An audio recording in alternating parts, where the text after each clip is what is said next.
Welcome to Grapes and Debates, a podcast where we'll uncork some incredible wine and debate varietals of issues within the restaurant industry, one glass at a time. And now, your hosts and owners of SoNapa Grille, Adam Barringer, Chris Botting, and Joe Bates. All of our listeners to a special edition of our Grapes and Debates podcast.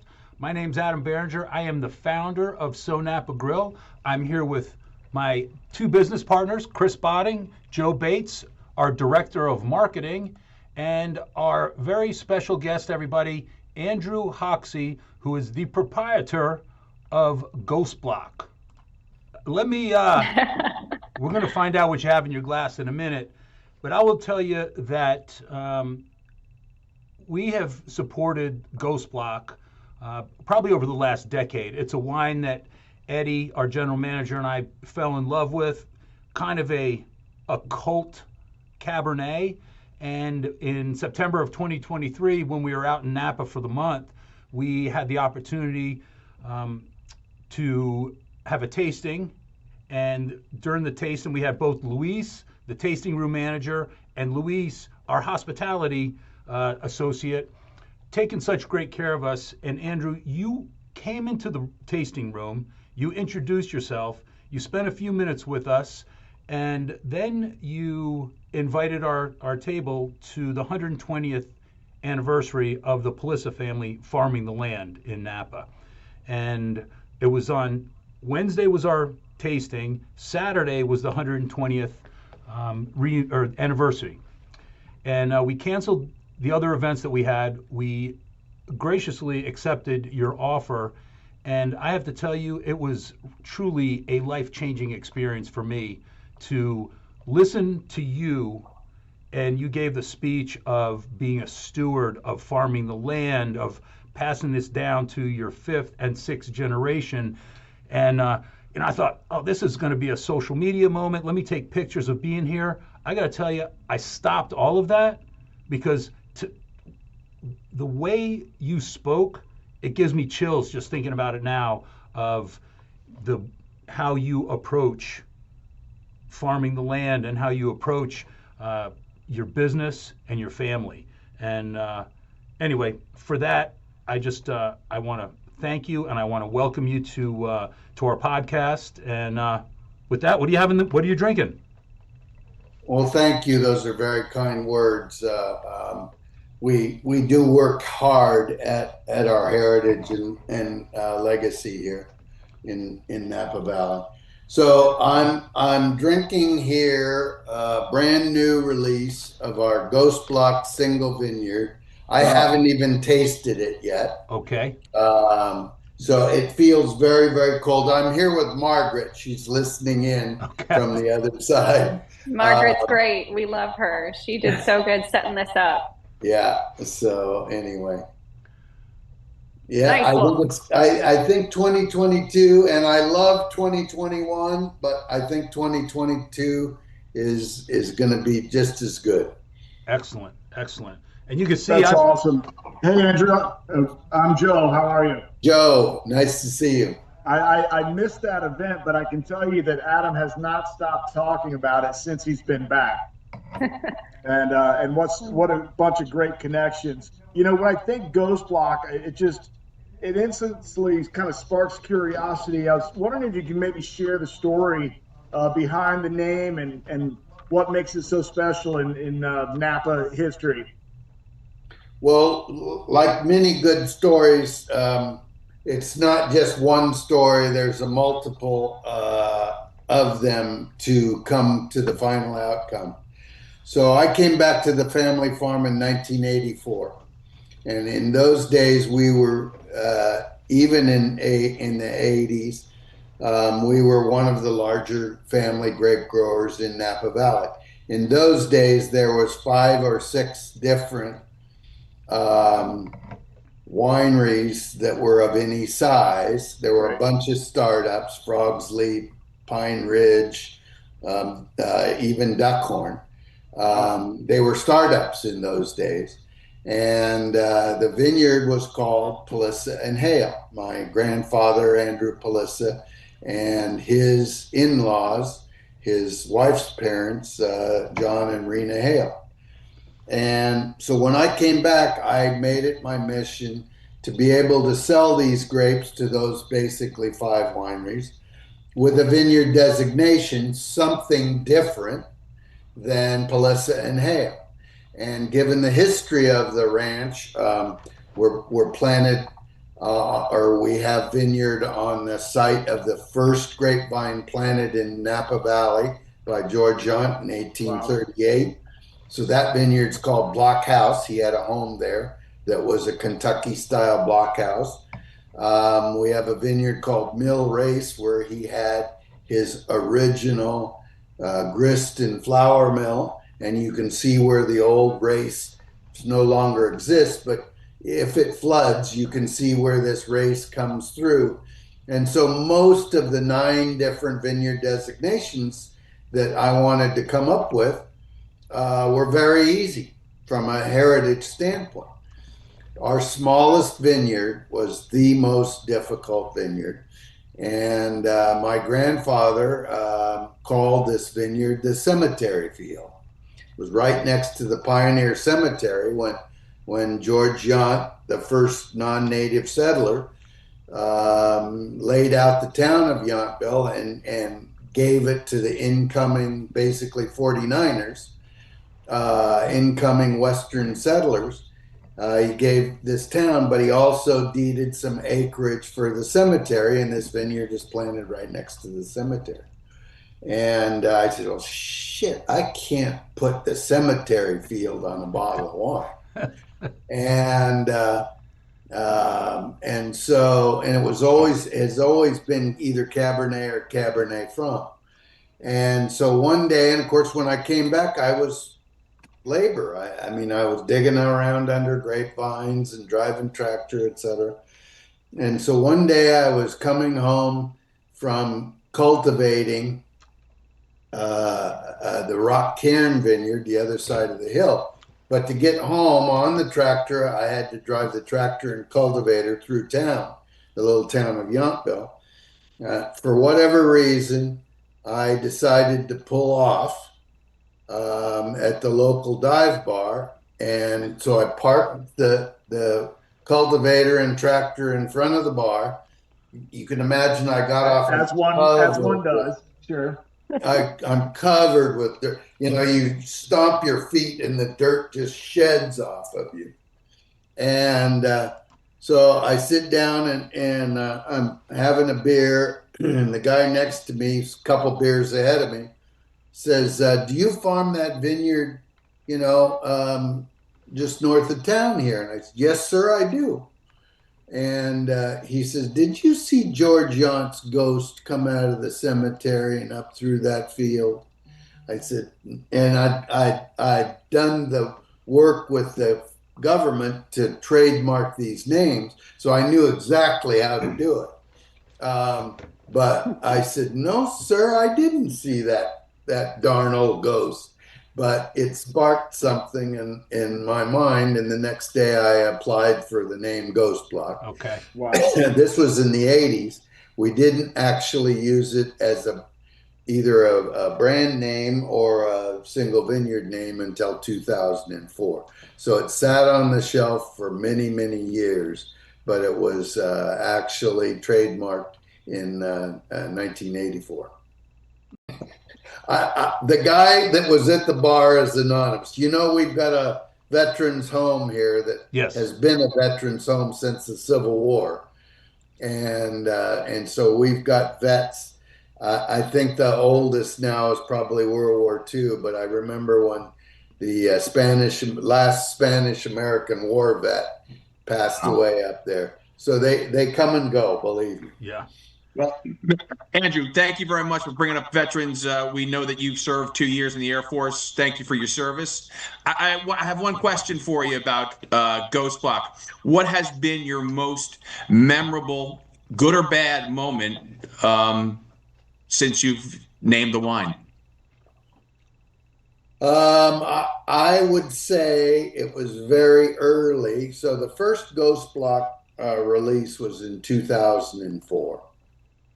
And that wine was actually made from our Rock Cairn vineyard. You know it as Ghost Block Oakville Estate. And before Ghost Block, we called it Napa Wine Company. All of our different flavors, Pinot Noir, Zinfandel, Sauvignon Blanc, were bottled under Napa Wine Company. And they were reasonably priced, and they were just as good a wines as they are today. And so I could go out and I could place those wines with you guys being retailers. I could place them with restaurateurs, not a problem. They were great values. They were good wines, but there was no consumer pull-through. Once they got on your shelf, nobody purchased the wines unless you hand sold them from A to Z. And so we had a marketing guy that was meant to, it was actually in Margaret's position early on, meant to go through, and it came from the distribution side of the house, to go through basically old inventory. We were about to give up the Ghost. Wow. And he was very successful at what he did, at the prices, without discounting, at the prices that we had. But he says, these wines are not getting the respect that they're due. He says, I want to do a name change. And even in the early 2000s, names were very, very hard to come by, to have a trademark, et cetera, to have the rights to use that name. And so I said, yeah, I'm okay with that. And I said, here are the vineyard designate names that I know that we have the rights to. And he took a look at Ghost Block and he says, I think I can do something with that. And so we bottled the 2004 vintage, half of it as Napa Wine Company, because that's what the consumer expected of us. And the other half was bottled under this new label called Ghost Block at twice the price. I think Napa Wine Company was $35, and so we said, no, we want $65 for a bottle of Ghost Block. And so we went to the Taste of Oakville. It's May 1st of every year, and the Taste of Oakville here in Oakville is, if you've never been, you need to come out for it. But every sommelier in the whole world expects to dash out for that one. It's a Monday taste for the new Oakville releases, Cabernets coming out that year. And by the end of that tasting, we came home. I forget how many cases we had, but we needed to start scraping off labels of the Napa Wine Company because Ghost Block was such a hit at that tasting. Wow. Great story. Incredible. That's awesome. Yeah, I'd love to hear about the adversity and how it turned around. That's very telling. Well, we knew that we had the grape growing properly, and we thought it was pretty good wine. We just did not understand this pull-through. I mean, we were able to get distributors. We were able to place the wine at restaurants and retailers. It's just we didn't get a second order. Yeah. It's really funny. Were you putting the same juice in both bottles? Yeah. And one said 130, 160? Yeah. Subsequently, we used Napa Wine Company as a private label for Total, I believe. Okay. Yeah. Okay. So if you deal with Total, you might have seen, but it was certainly a different wine at that point in time. Right. Our first vintage of Napa Wine Company was 96, released in 99. Okay. Huh. Cool. Now, So Andrew, I kind of go ahead.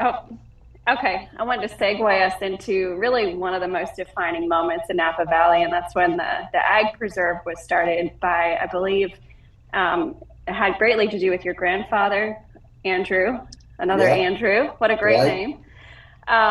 he was the only farmer on the county council? Yeah, so he served 14 years on the planning commission.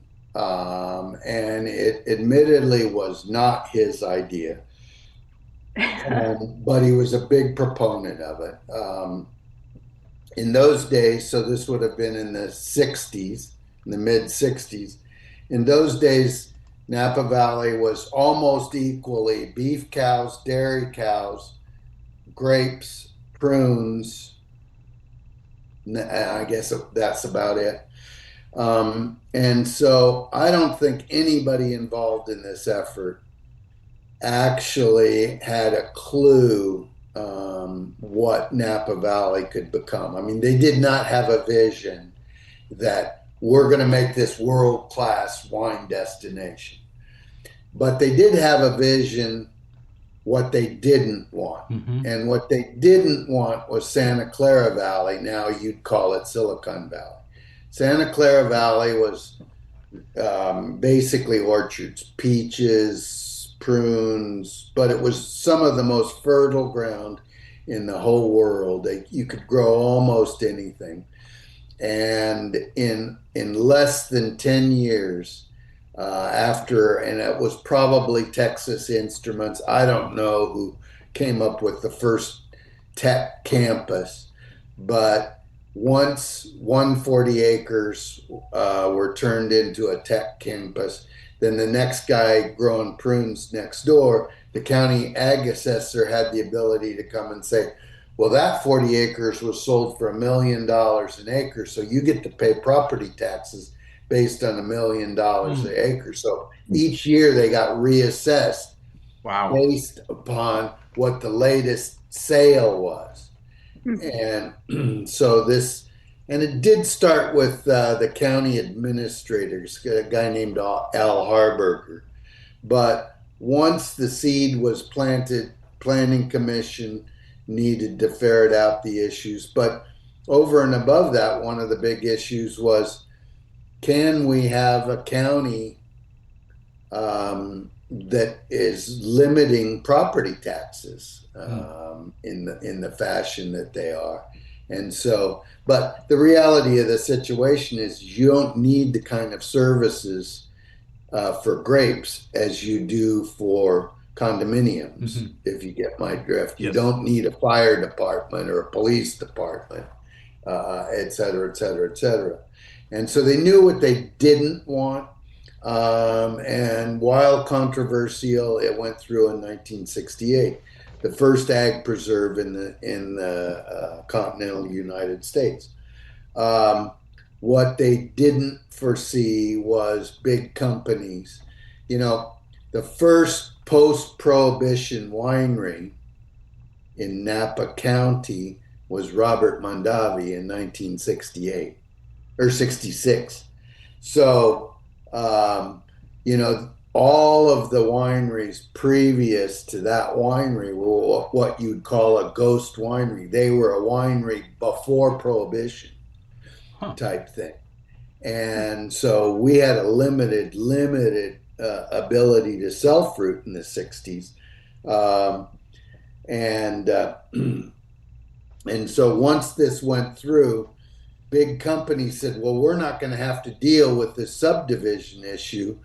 And so we think we can make a real business out of making fine wine. I mean, obviously we had the reputation way back in the 1800s, but it had not rebounded post-prohibition to that level. But there were people that, and with money in those days, that felt that we could. And so they sent not only capital for the new technology. Davis is less than an hour away, and worldwide Davis was well known for new technology, stainless steel fermentation, cool fermentations, better use of oak. I mean, in those days, I don't think they knew what a new oak barrel was in Napa County. They used oak uprights that are probably 80 years old type thing.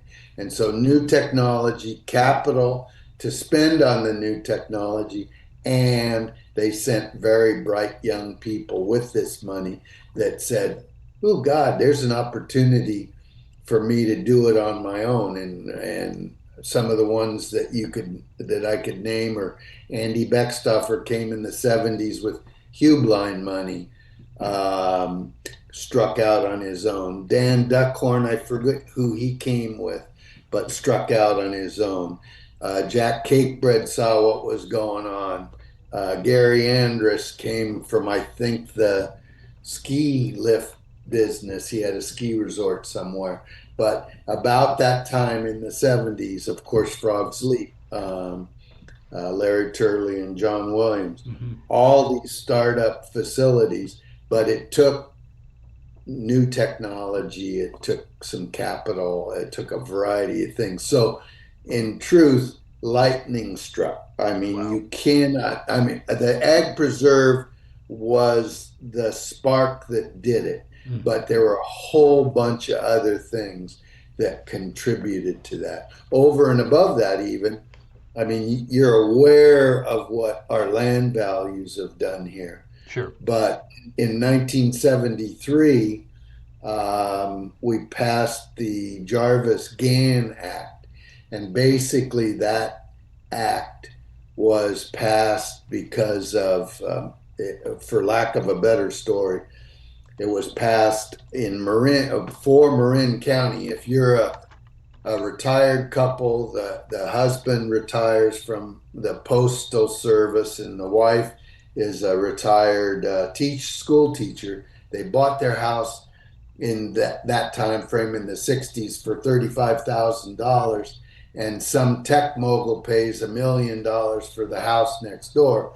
Now the assessor comes in and says, we want you to pay property taxes not based on your $35,000 that you paid for, but we want you to pay it. Well, you know, they're out of business. Sure. They're moving to Florida or somewhere else. So the Jarvis-Gann locked, as long as you own your property, locked your property taxes into whatever you paid for it plus 2%. It can go up 2% a year, but it can't double and triple every year.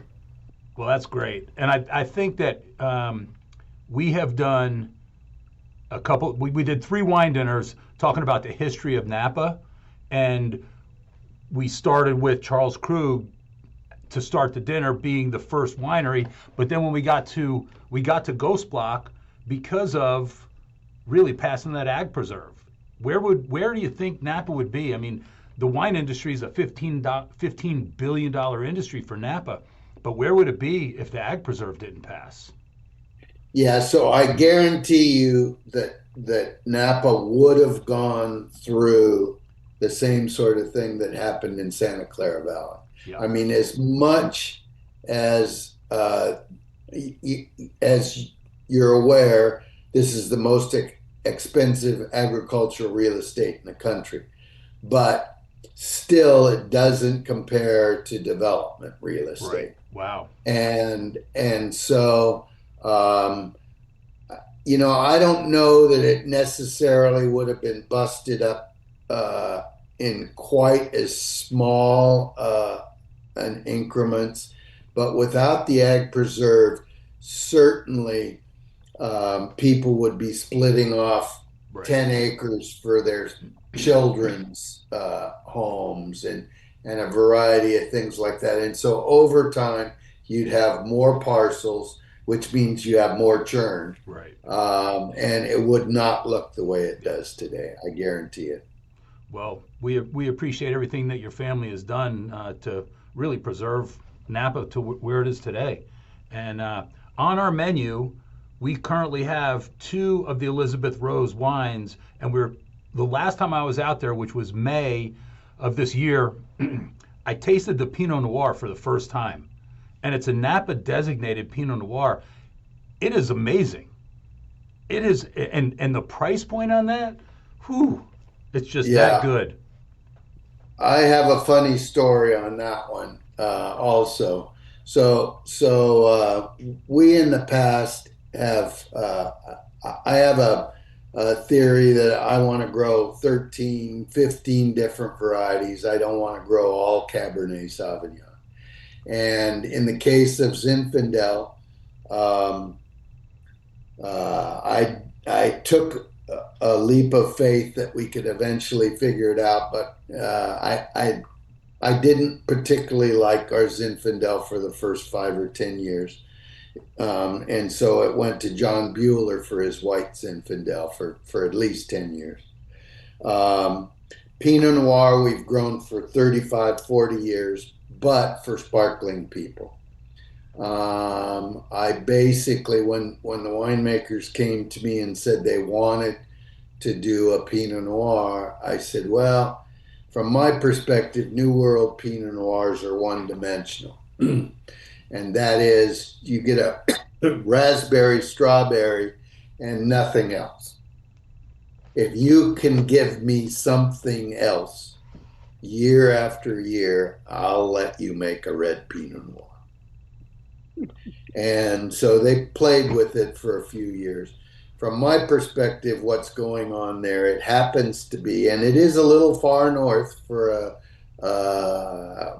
considered by wine writers and the cognoscenti, a little far north for a Pinot Noir. But we happen to be in an area in Napa Valley that we get a little bit extra breeze. We're kind of between our hill and the hill that Robert Mondavi's house is on. Creates a choke point that we get breeze, I call it a Venturi effect, through that gap.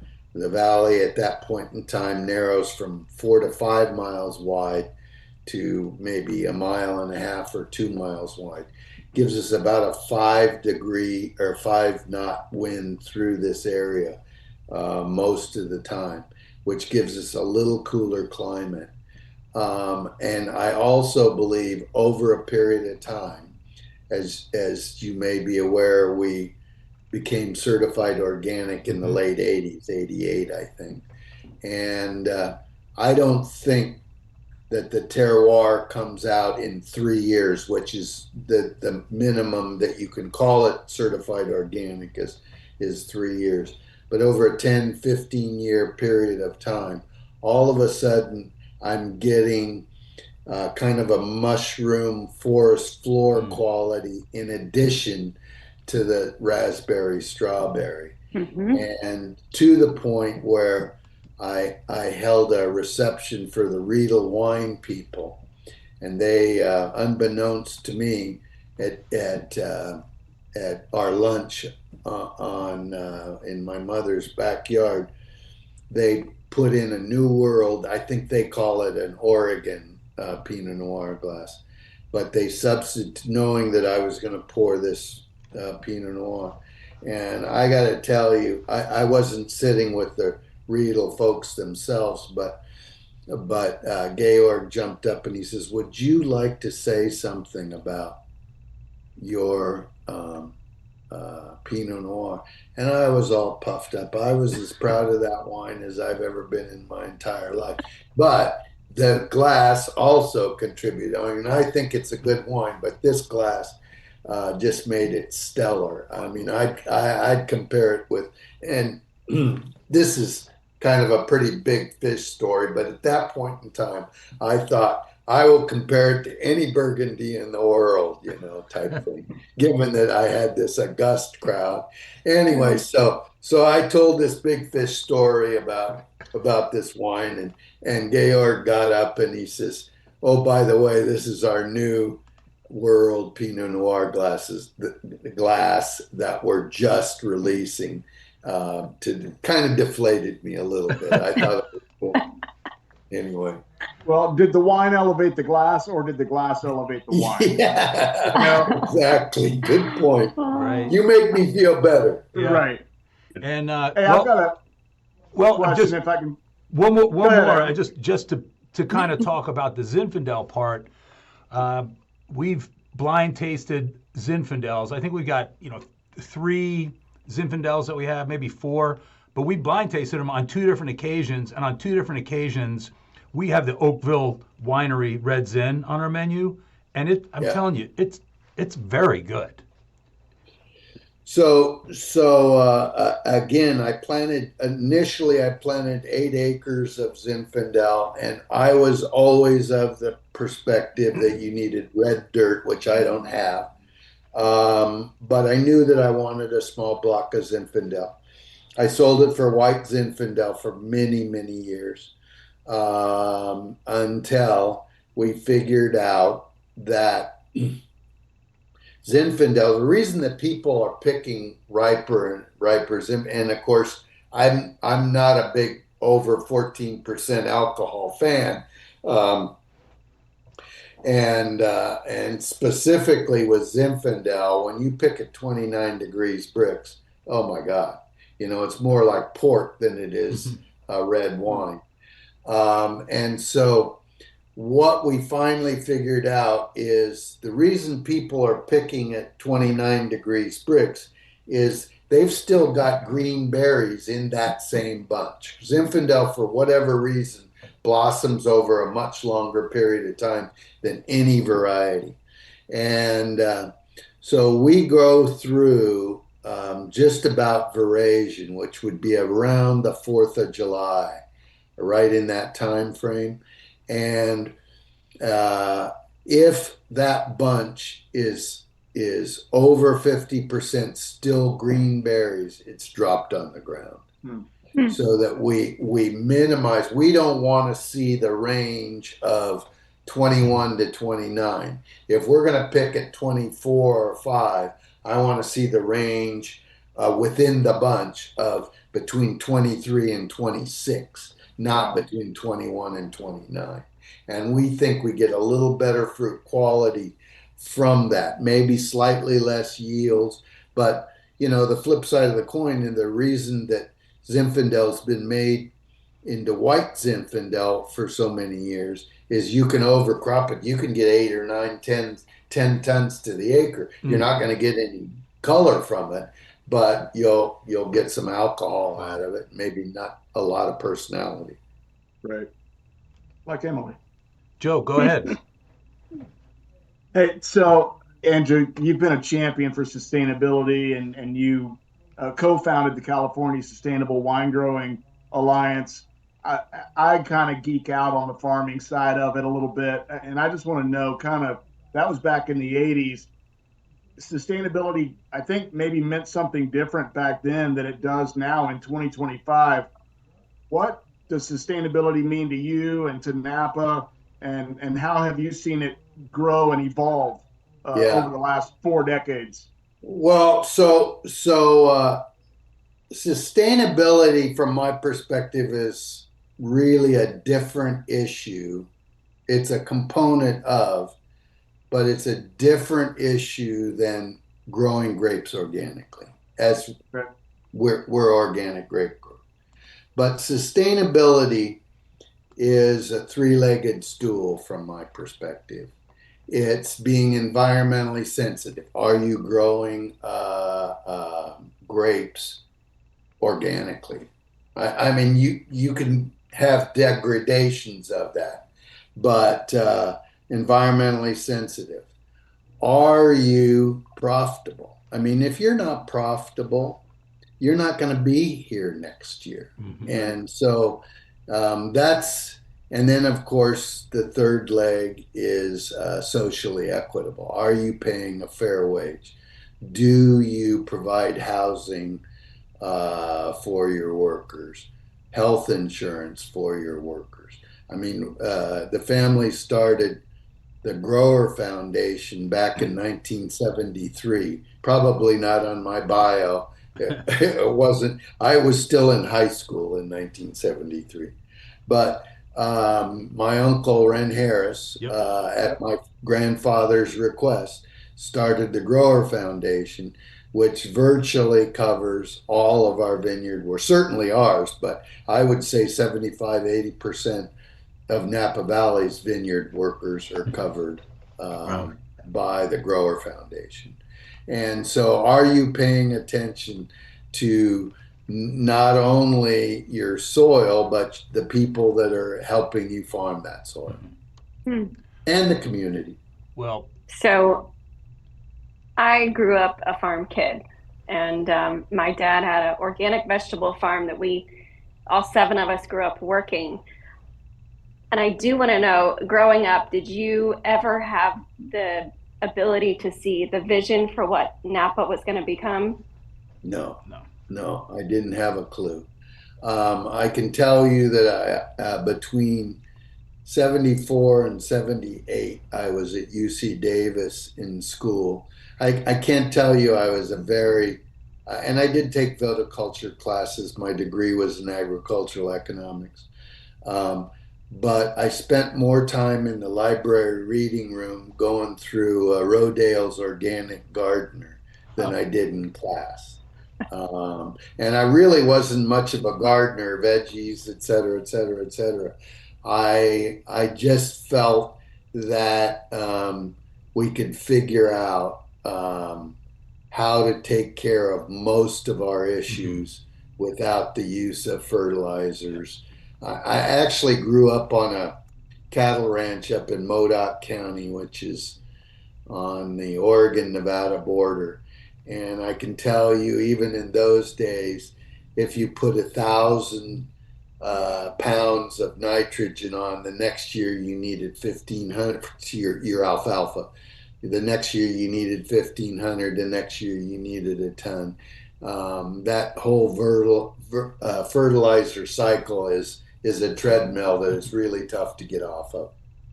Wow.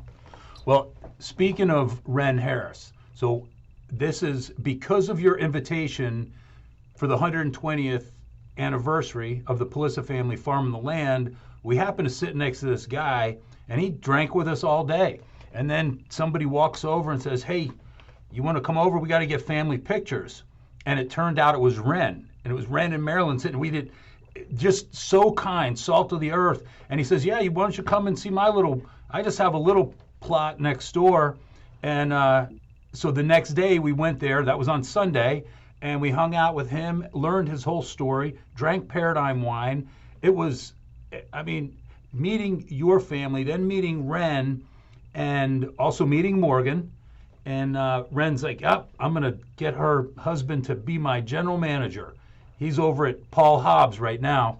And so our last visit, we again went to Paradigm and hung out with Ren, and sure enough, there's Jake Pickett working there. Yeah, Yep. yeah. So you knew it before I did. Well, yeah, I guess so. You're an insider now. Yeah. But we certainly appreciate you taking the time to spend with us on our podcast here. I think it's going to be fantastic for all of our listeners. But more importantly, we appreciate you being the steward of the land that you are, and the wines that you put out. And we could talk for hours about Bonded Winery number 9 and the early days, but we'll save that for a future date. I look forward to it. Thank you very much. Andrew, well, thank you very much. Have a great afternoon.